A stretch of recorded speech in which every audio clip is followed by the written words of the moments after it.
صلی اللہ محمد. آگے آگے بیٹا آپ لوگ تشریف لے آئیں. اگر پیچھے مومنات آئیں گی بعد میں مجلس شروع ہو رہی ہے تو پھر مجلس جو ہے وہ اس کا تقدس برقرار رہے گا. پیچھے بھی بیٹھ جائیں گے سب آ کر آواز درود دیجیے. صلی اللہ محمد محمد. ابتدائی کلام کا بشر تمام تعریفیں اور تمام تر حمد و ثنا رب العزت کی بارگاہ میں ہدیہ کروں گی کہ جس کو کائنات کا پالی نکالا ہے. اور بعد رب العزت ہمارا تمام تر درود و سلام محمد و آل محمد پر دل کی محبت میں اللہ تعالیٰ نے اس کائنات کو خلق فرمایا اور جن سے منسوب ہو کر کے آیا درود فضیلت پائی. درود محمد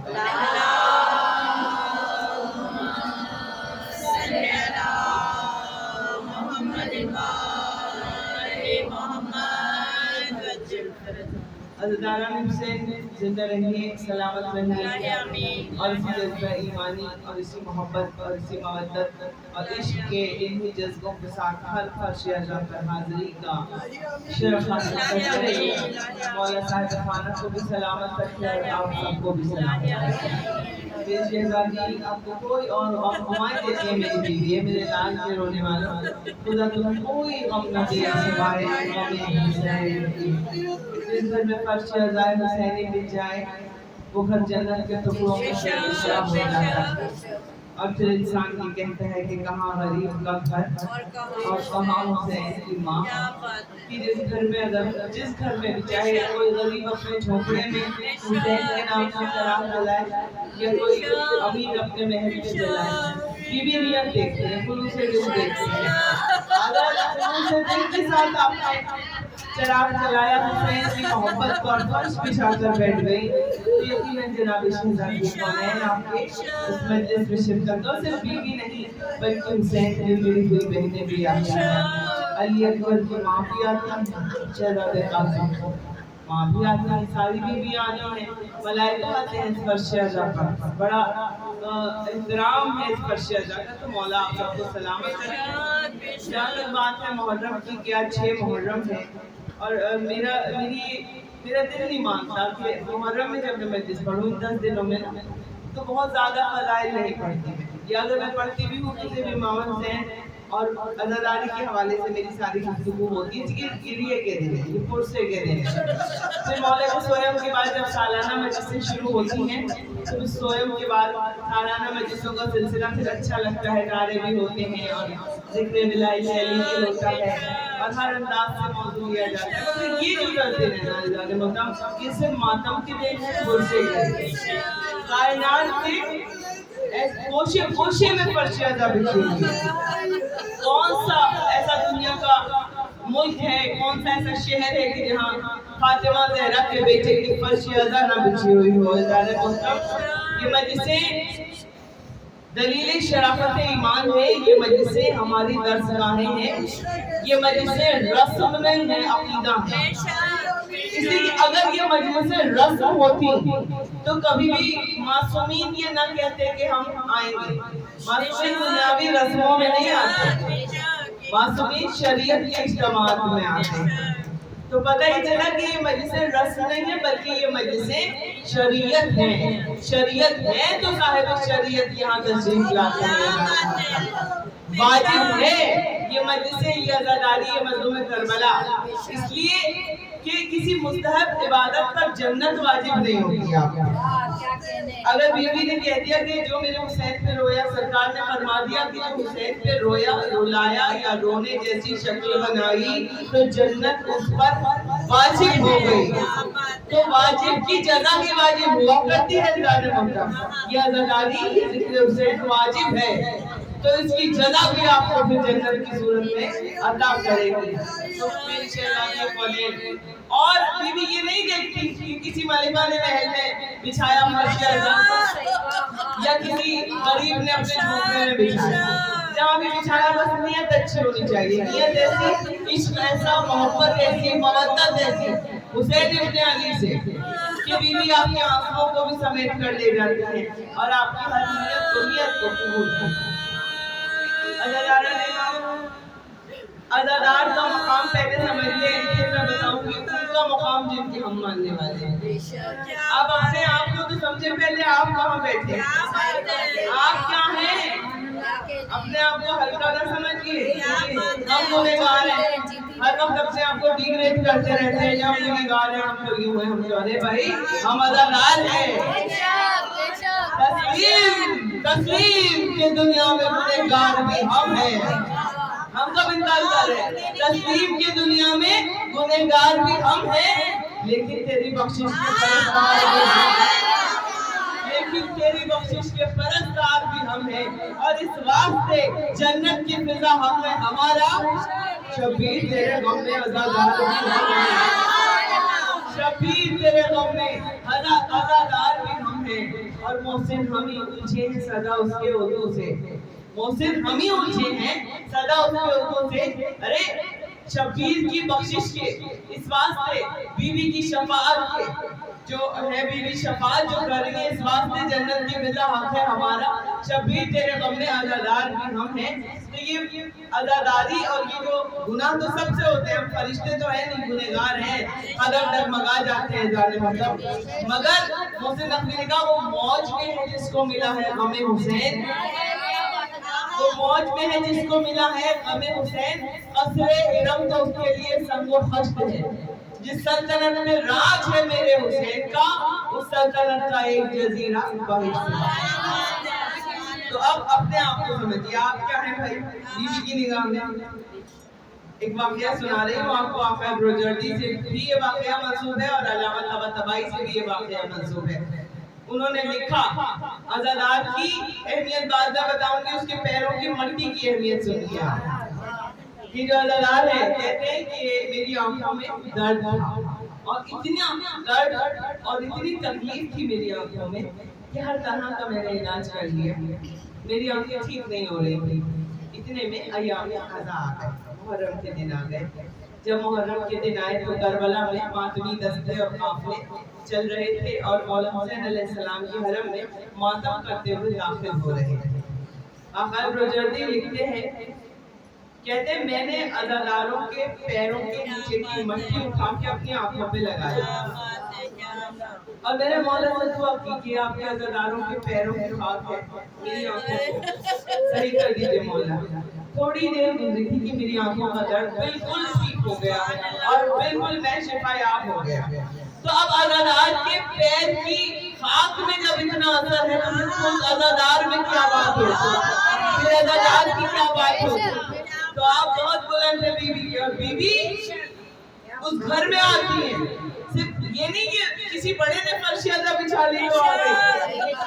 اگر یہ چھوٹے چھوٹے بچے آپ سے کہتے ہیں ہم بھی مجلس کریں گے، بچوں کی مجلس، بیوی بچوں کی مجلس میں بھی آتی ہے، بیوی بڑوں کی مجلسوں میں بھی آتی ہے۔ یہ نہ سمجھیے گا کہ کھیل کھیل میں ہماری بڑی مجلس تو ہو گئی تو بچے نہیں کرنے تو نہیں، بیوی یہاں بھی آتی ہے۔ کیسے آتی ہے بیوی، اور کیسے ذاکرین کو وہاں بھی پڑھنا چاہیے جہاں چھوٹے چھوٹے بچے چندہ جمع کر کے اپنے بڑوں سے تھوڑی پاکٹ منی لے لے کے بھئی ہم تبرک کریں گے، ہم ہی مجلس پڑھیں گے، ہم ہی مرثیہ۔ اور اب یہ رواج ختم ہوتا جا رہا ہے، لیکن خدا کے لیے اس چیز کو ختم نہ کرنا۔ اپنے بچپن میں آپ لوٹ جائیے، ہمارے زمانے میں تو بچوں کی مجلسیں بہت ہوتی تھی، سارے خاندان ماشاءاللہ پورے خاندان، چچیاں، تائیاں، خالائیں، ان کے چھوٹے چھوٹے بچے، تو سب کہتے تھے بھئی ہم پیسے جمع کر کے ہم تبرک بھی کریں گے اور ہم پڑھیں گے بھی اور معظم بھی کریں گے، اور ذاکر کے بیٹھنے سے پہلے ہم سب رباعیاں یاد کرنا ہے، ہم رباعی بھی پڑھیں گے۔ تو یہ تربیت ہوتی تھی، گھروں سے تربیت چلتی تھی۔ تو اس تربیت کو، ان چیزوں کو ایسا ہی رکھے۔ میں ہمیشہ یہ کہتی ہوں بچوں کو یہ رباعیاں یاد کرایا کیجئے، وہ دور چلا گیا لیکن اس دور کو واپس لائیے، کوئی دور جاتا نہیں ہے۔ عزاداری کا اگر دور چلے جایا کرتے تو یہ عزاداری قائم ہی نہ رہتی، نسل در نسل یہ عزاداری جو چل رہی ہے۔ بچے تھے زارے محترم، بچوں نے لکھنؤ کا یہ واقعہ کہ چندہ جمع کیا اور مجلس حسین انہوں نے رکھی، اور انہوں نے سب سے چندہ مانگ کے اپنے پیسے بھی ہوتی، جب پیسے کم پڑتے ہیں تبرک میں تو بڑے ملا دیتے ہیں کہ بھئی یہ لو یہ پیسے مولا کی مجلس کرو۔ سید علی حسینی لکھنؤ کے بہت بڑے مرثیہ خان تھے، اتنے بڑے مرثیہ خان تھے سید علی حسینی، کہتے ہیں کہ اگر لکھنؤ کی بڑی بڑی مجلسوں میں سید علی حسینی پہنچ جائیں تو سمجھیں وہ مجلس بڑی کامیاب ہو جاتی ہے۔ بہت بڑے تو لکھنؤ کی عزاداری کی نت کہلاتے تھے، جیسے دلہن کی نت ہوتی ہے تو دلہن مکمل ہو جاتی ہے نا، تو کہتے ہیں سید علی حسینی کا مرثیہ ایسا ہوتا تھا کہ جہاں وہ آ گئے اور انہوں نے جہاں پڑھ دیا سمجھنے وہ مجلس جو ہے وہ کامیاب ہو گئی، اور سب بہت فخر سے کہتے تھے ہمارے گھر سید علی حسینی مرثیہ پڑھنے آئیں گے، پالکی جاتی تھی انہیں لینے کے لیے۔ عزیزان محترم، ایک دن سید علی حسینی مرثیہ پڑھ کے راجاؤں مہاراجاؤں کے یہاں جاتے تھے، مرثیہ پڑھنے بڑے بڑے لوگ انہیں بلاتے تھے۔ ایک دن پالکی مرثیہ پڑھ کے آ رہے تھے، پالکی گزری بازار سے، اور بازار میں بچوں نے سبیل لگائی ہوئی تھی مولا حسین کے نام، سارے بچوں نے انہیں روک کے پالکی کے گرد گھیرا ڈال لیا کہ سید علی حسینی جا رہے ہیں پالکی میں، سب نے کہہ لیا سید علی حسینی آپ تو بہت بڑے مرثیہ خان ہیں، آپ ہماری مجلس کا مرثیہ پڑھ دیں گے؟ ہم نے مجلس کا اہتمام و انتظام کیا ہے۔ سارے بچوں نے گھیرا، انہوں نے منع کر دیا، کہا نہیں بچوں تو راستہ دو، جگہ چھوڑو، میں یہاں بازار میں اتر کے یہاں سڑک پہ بیٹھ کے مجلس پڑھوں گا۔ کہتے تکبر نہیں پڑھنا چاہیے، یہ جو عزت ہے نا یہ بیوی کی وجہ سے ملی ہے، کوئی بڑا چھوٹا تھا کہ حیثیت کیا ہے ہماری، ہماری کیا کسی کی بھی کیا حیثیت، کیا ذات کیا اوقات، لیکن مسئلہ یہ ہے کہ جہاں عزت ملی وہاں تکبر آ گیا، وہاں غرور آ گیا۔ لیکن یہ ذکر وہ ہے کہ یہاں پر آپ کو بیوی کے صدقے میں عزت ملی، کس بات کا تکبر ہے، کس بات کا غرور؟ بہرحال آ جاتے ہیں، انسان کی فطرت ہے یہ، کہتے ہیں کہ ہم نہیں اتریں گے۔ بچے معصوم ہاتھ جوڑے سید علی حسینی تھوڑا سا مرثیہ پڑھ دینا، ہماری مجلس میں 4 چاند لگ جائیں گے، ہم تو آپ کو ہم نے دیکھ لیا راستے سے گزرتے ہوئے، اس لیے پڑھ دیجئے۔ انہوں نے جب بہت بچوں نے ضد کی انہوں نے جھڑک دیا، کہا تو راستہ چھوڑ، میں سڑک پہ بیٹھ کے یہاں مرثیہ پڑھوں گا کیا تمہارا؟ جب انہوں نے ڈانٹا تو بچے خوف زدہ ہو کے پیچھے ہٹ گئے، ڈر گئے بچے، انہوں نے کہا پالکی لے کے چلو گھر، ان کی پالکی نے گھر چلے گئے، اور گھر آ کے بچے خوف زدہ ہو گئے، بچوں نے اپنی مجلس کر لی، جیسے بھی ہوئی ان کی مجلس باہر، ذاکر نہیں رکے ان کے لیے، بہت بڑے ذاکر تھے، بیوی نے بڑی عزت دی تھی انہیں۔ کہتے ہیں رات کو وہ سوئے، ادھر سوئے ادھر خواب میں امام حسین علیہ السلام، اور مولا حسین نے کہا سید علی حسینی آج تو بچوں کی مجلس میں نہیں آئے، بچوں نے تمہیں بہت روکا تھا، مگر ہم تمہیں یہ بتانے آئے ہیں کہ اس مجلس میں ہماری ماں فاطمہ زہرا آئی تھی، اس مجلس میں ہم بھی آئے تھے، ہماری ماں بھی آئی تھی، مگر تم نہیں آئے۔ بچوں نے بڑی محبت سے مجلس کا انتظام کیا، اور یہ کہہ کے مولا نظر سے اوجھل ہو گئے، خواب سے آنکھ کھلی، ایک مرتبہ سر سینہ پیٹتے ہوئے روتے ہوئے سب کو بلا لیا، گھر والوں کو، کہیں گے میں برباد ہو گیا، میں اجڑ گیا، ارے میرے ساری عمر کا پڑھنا برباد ہو گیا، جلدی پالکی منگاؤ۔ سب نے کہا کیا ہو گیا؟ کہا ایسے ایسے بازار میں بچوں نے آج روکا تھا، میں نہیں رکا، ابھی میری آنکھ لگی تو میں نے خواب میں مولا حسین کو دیکھا، مولا کہہ رہے تھے سید علی حسینی ہماری ماں بھی آئی تھی، ہم بھی آئے تھے، مگر تم نہیں آئے، تمہیں بچوں نے بہت کہا تھا کہ پرسوں تھوڑا سا کر لیا، کہیں گے برباد ہو گیا، چلو ابھی چلو مجھے لے کے اس بازار میں جہاں بچوں نے وہ سبیل لگائی تھی، اور میں کہتے ہیں آدھی رات کو پالکی میں بیٹھ کر اس بازار میں پہنچے ہیں ذاکر حسین۔ اچھا اب آدھی رات ہو چکی تھی، سب سو گئے بچے، ایک ایک کا دروازہ کھٹکھٹاتے جاتے ہیں، ماں باپ نکلے باہر تو کہتے ہیں ماں باپ سے کہ بچے کہاں چلے گئے، مجلس ہو گئی بچوں کی، اسے کہنا لکھنؤ کا سب سے بڑا مرثیہ خان ہاتھ جوڑے کھڑا، اس سے مرثیہ پڑھوا لو۔ سب نے کہا کہ بچے تو سو گئے، آدھی رات گزر گئی، مجلس بھی ہو گئی، کہا نہیں مجلس تو اس وقت ہوگی اس بازار میں، میں مرثیہ پڑھوں گا، تم سوتے ہوئے بچوں کو گودیوں میں لاؤ۔ کہتے ہیں اس بازار میں مرثیہ کا بچھایا گیا، اور اتنے بڑے ذاکر نے ایک ایک کا دروازہ کھٹکھٹا کے ہاتھ جوڑ کے کہا باہر آ جاؤ، میں مجلس پڑھوں گا، میں مرثیہ پڑھوں گا، ورنہ میں برباد ہو گیا۔